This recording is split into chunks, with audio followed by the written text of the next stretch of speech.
Freire nació en Santa Fe en 1934, pero se instaló en Trujillo, Moreno, en 1959, segundo cordón del conurbano en formación. Todo era barro y oscuridad, en los límites entre San Miguel y Moreno, a la altura de la ruta provincial 23. La presencia del Estado en términos de infraestructura era escasa o nula. Rolo, quien se graduó de médico en la UBA, formó una clínica que será un polo de atención para los vecinos de los márgenes, pero su situación de privilegio no lo hizo ignorar las condiciones de vida que imponía el barrio. En coordinación con los vecinos conformaron la cooperativa Pucará. Asfaltos, luminarias, desagües, escuelas de gestión social, comisaría, entre otros trabajos, tuvieron lugar por la organización cooperativa. Cuando llegó a Jujuy, todo era barro y oscuridad, y creó la cooperativa como para que salir del barrio de la oscuridad, y entonces ahí se pusieron las luminarias y el criterio era empezar por la última calle, no por la primera, porque si empezamos por la primera, capaz que la última no llegamos. Entonces el criterio era ese. Ellos plantearon que si la municipalidad les daba los materiales, las maquinarias y una persona que les enseñara, se podía asfaltar todo el cruce Castelar. Y bueno, se los dieron y así asfaltaron, ¿no? Entonces, bueno, después desapareció, después de ese trabajo, porque el mismo intendente, que en ese momento era un comodoro, se asombró del trabajo que había hecho, ¿no?, la gente, y les dijo que si ellos iban a enseñarle a otros barrios, se asfaltaba todo Moreno, y Rolo desapareció. Lo que no querían era que progresara Moreno. No, y tampoco es que haya una persona que uniera y organizara. La cooperativa surgió como idea en 1973 y como proyecto ante las autoridades municipales dictatoriales en junio 76. Sin embargo, la Octava Brigada Aérea de Moreno, el 16 de septiembre de 1976, secuestró a Rolo y a su compañero cooperativista Rubén Varela. Porque no solamente lo secuestraron a Rolo, lo torturaron, no solamente eso, sino como que hubo toda una persecución a la familia. Sí. Los hijos de Rolo, Mirta, la mamá de los hijos, los tuvo que como llevar a distintos lugares como para que queden seguros, porque los milicos venían y querían secuestrar, por ejemplo, a las mellizas, las venían a buscar a la escuela. Hubo como una situación de mucha persecución alrededor, no solamente de Rolo, sino de todo lo que rodeaba a Rolo. Y bueno, las consecuencias de eso no quedaron solo en él, sino quedaron en todo el entorno. Rubén Varela era tesorero de la cooperativa y fue secuestrado junto a Rolo. Yo hacía guardias de 24 horas los fines de semana con él, y él me acompañaba en el turno de noche, ¿no? Entonces, cuando no había nadie internado, se le pedía que vaya a descansar, y entonces me quedaba yo despierta. Y había días donde lo escuchaba gritar, y entonces iba a su dormitorio y tenía una pesadilla, y lo estaban torturando en ese momento, ¿no? Entonces lo despertaba y él me contaba lo que había pasado, ¿no? Y era como que empezaba a largar y largar y largar, y era increíble todo lo que le habían hecho. Y eso pasó muchas veces, ¿no? De que yo lo escuchaba y iba corriendo para que él pudiera sacar, y más que nada para despertarlo, porque creía que estaban ahí ya.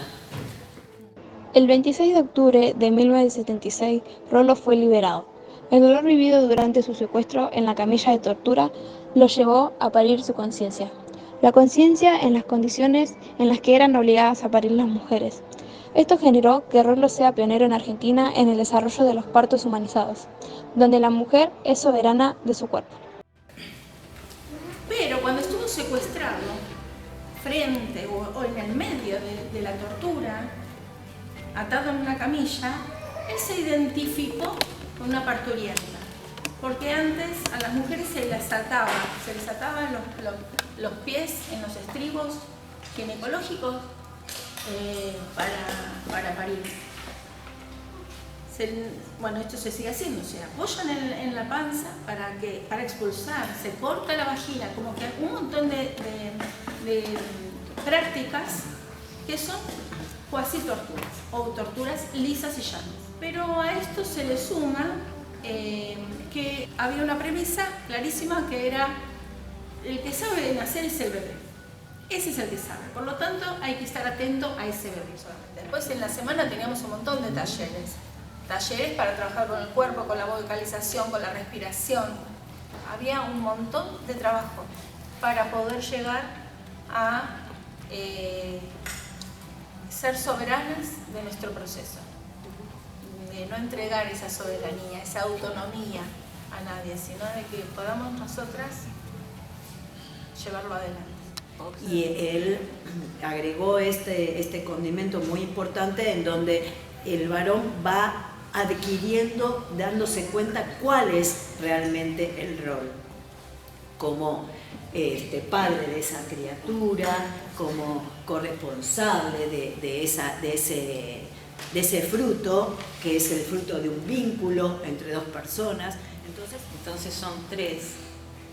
Es el hijo que viene naciendo, el que hace el trabajo, la mujer que necesita un ambiente armónico donde no la toquen, que nada, que la dejen ser, y el acompañante es el que protege, el que logra esa armonía, y es como que todo es un todo, los tres, y se necesita eso, es un derecho y hay que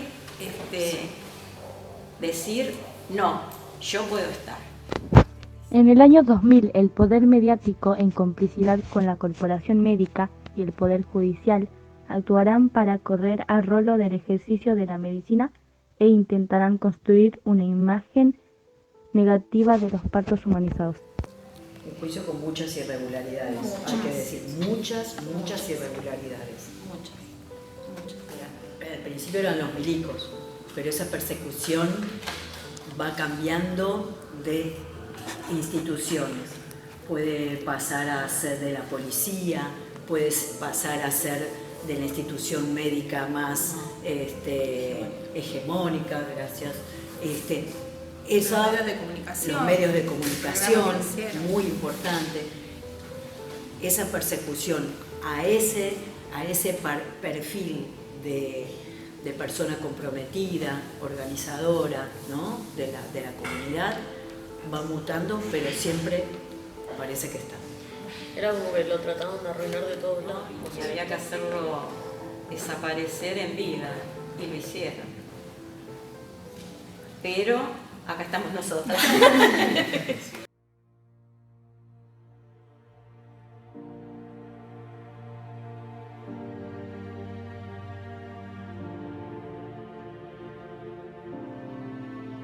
La cooperativa está armada para reconocer y unir de nuevo a los que parieron Rolo y para poder dar una enseñanza ahí de cómo parir de forma humanizada. Acompañar. Una continuidad de lo que Rolo hizo con nuestra propia impronta, porque nosotros no somos Rolo, nosotros no somos médicas, ni parteras. Seguir el legado con su propia impronta. Sí, ahí va. Una lectura fantástica.